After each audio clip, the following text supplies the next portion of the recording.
نور الدين أمراط: أنا مغربي فخور.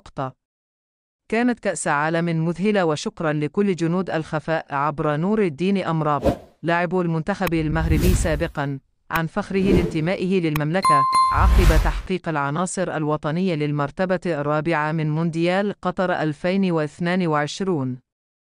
وكتب نور الدين أمراط عبر حسابه على موقع التواصل الاجتماعي انستغرام: أنا مغربي فخور، كأس عالم مذهل، واصلوا في العمل الجيد، شكرا لجنود الخفاء.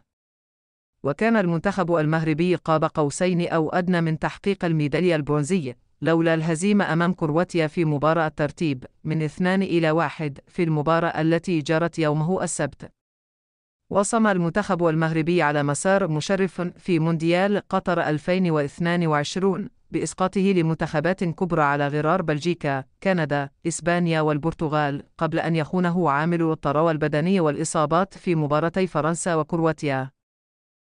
بيكهام: أعجبني الأداء الرائع للاعبي خط وسط المنتخب المغربي. أشاد النجم الإنجليزي السابق ديفيد بيكهام بمستوى التنظيم في كأس العالم قطر 2-2 مبديا انبهاره وإعجابه بعدة أمور، من بينها أداء لاعبي خط وسط المنتخب الغربي في المسابقة.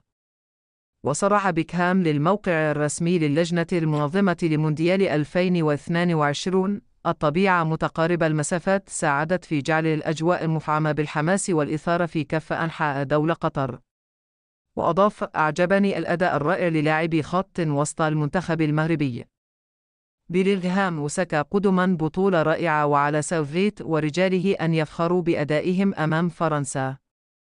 ثم اختتم حديثه قائلا: التجربة المذهلة التي حظي بها المشجعون في قطر نجحت في توحيد الجماهير من أنحاء العالم، تحمي ظل الشغف بكرة القدم.